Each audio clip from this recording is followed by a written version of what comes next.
今天咱们讲个德国籍的欧洲议员马丁·索内伯恩到中国旅行，坐了中国高铁后的故事。他对中国高铁的准点与快速感到无比震惊，以为在做梦。也难怪，与中国比起来，德国的高铁就是个笑话。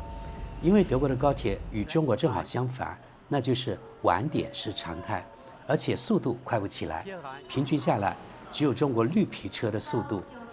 他毫不掩饰自己对中国高铁的羡慕。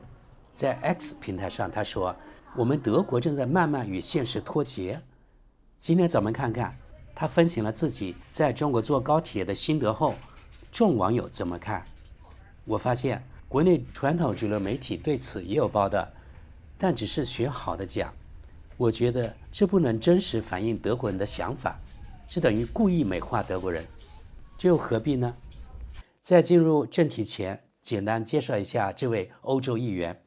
除了欧洲议员身份，索内伯恩还是德国知名讽刺作家、德国政党Die Partei 的创办人和领导人。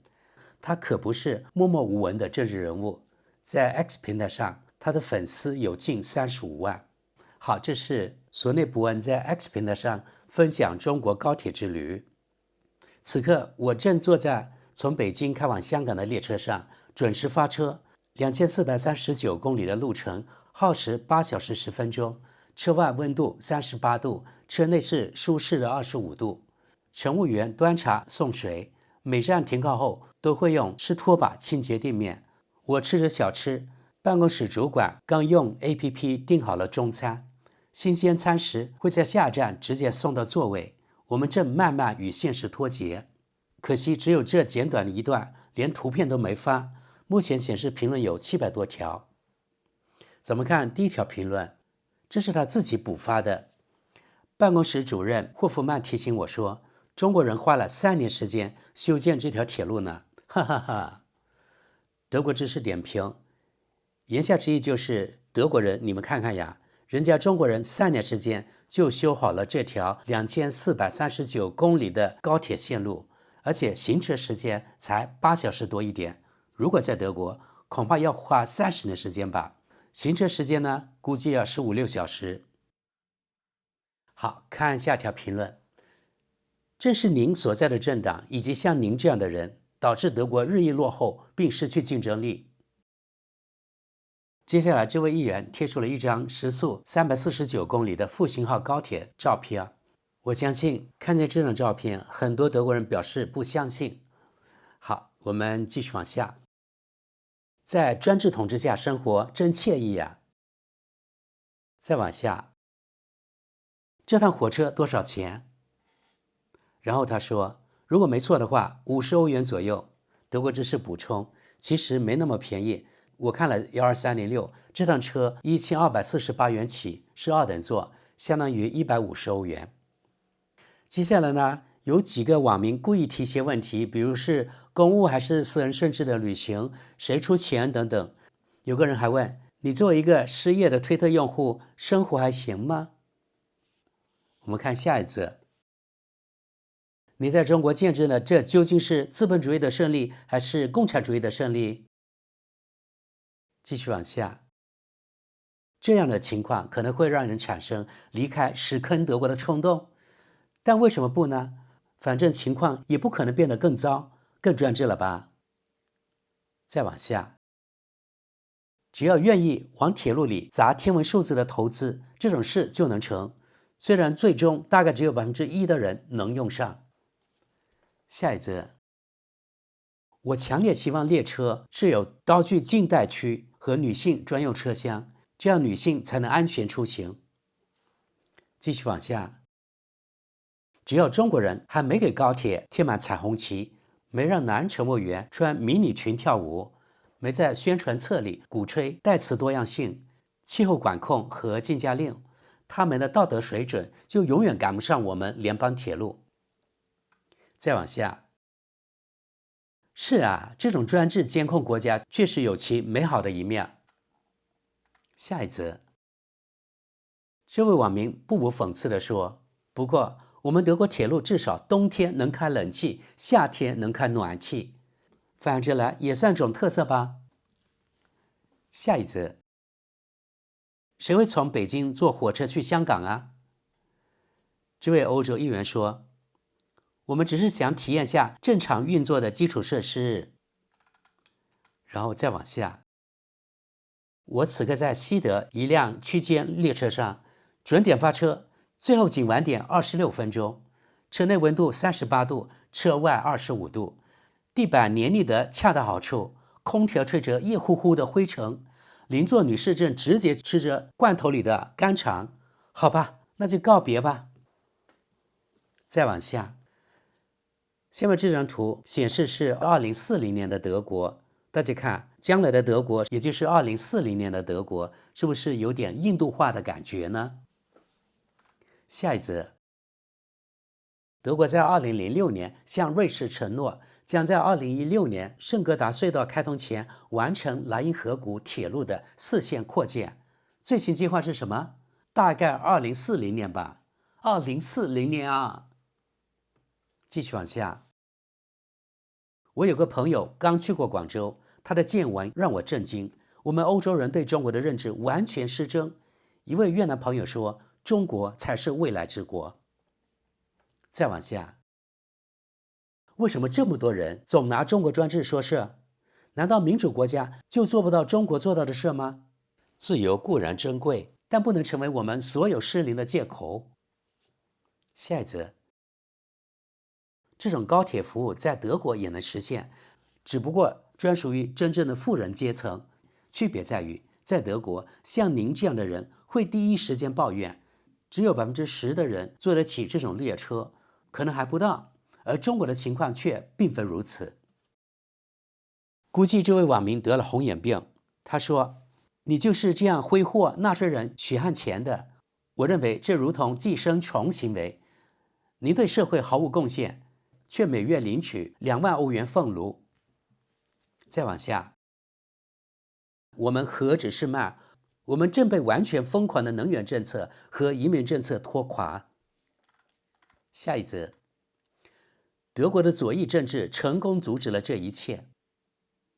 继续往下，比起奴隶们送来的新鲜外卖餐食，我宁愿选择一点自由，以及按他人不认可的方式生活的权利。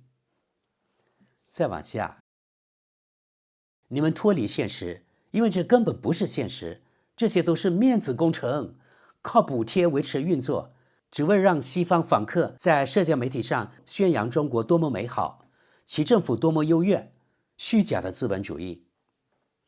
下一则，难道没发现寸步不离跟踪你们的2个特工，但愿带的是备用手机而不是常用手机吧？笔记本和平板呢？继续往下，完全同意您的观点，索内伯恩先生，你还忘了提这趟列车的价格，我才要3000元人民币左右吧，具体取决于您坐什么席位。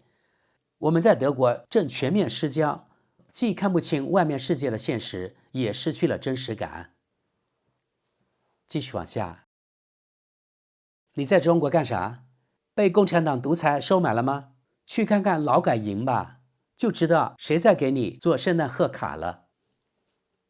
再往下，难怪许多受过良好教育的新公民正考虑离开德国，而这些人正是我们急需的专业人才。梅尔茨政府还有太多工作要做。再往下，德国早就是一个失败国家。下一则，我厌恶这些来自第三世界的报道。难道人们永远不明白共产主义只会给所有人带来贫穷吗？下一则，真是令人汗颜。中国10年间取得的成就，德国50年都难以企及。我们的车站简直像纽约布朗克斯般破败，服务根本无从谈起。更糟的是，我们作为顾客，连最基本的权益都得不到保障。再往下，没错，在中国坐火车最棒的就是安静平稳的轨道行驶，和从德国斯图加特主火车站出发的火车完全不同。刚开出去就感觉被转轨20次，最后都快得脑震荡了。下一则，这大概也是只有富裕中国人才能享受得起的奢侈吧。继续往下，在可预见的未来，整个世界都将中国化，而且这将是一件好事，这点毫无疑问。下一则，尽管对这个体制存在各种批评，但中国人确实在勤勉工作，包括管理层也是如此。正因如此，整体运转才会更加高效。再往下，拜托，别这么大声说，德国和欧盟这边可有太多玻璃心，根本承受不了这种大实话，他们马上会情绪失控。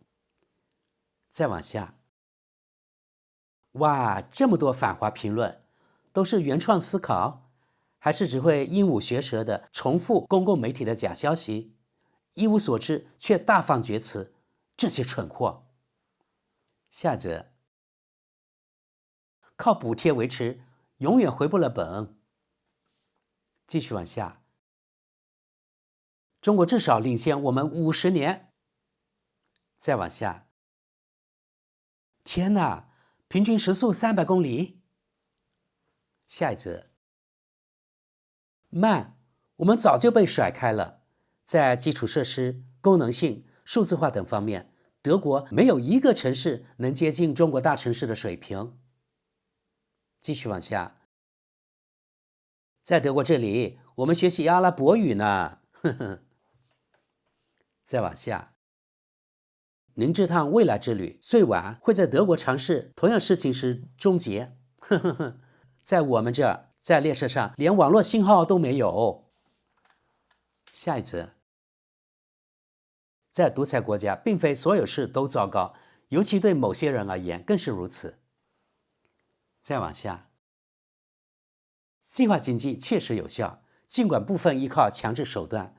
无论如何，中国人至今仍保持全员勤奋工作的积极性，没有寄生虫现象，没有大规模不是生产的移民涌入，这等于全民共同富裕与进步。下一则，中国政府里可没有环保阻挠者，既不存在过度监管，也不会让毫无学识的草包担任政治要职。再往下，或许可以把建设欧洲高铁项目的任务交给中国人。再往下，中国早就超越德国，当然这要归功于德国提供的发展援助。不过在某些方面，德国很快就能赶上中国和朝鲜了。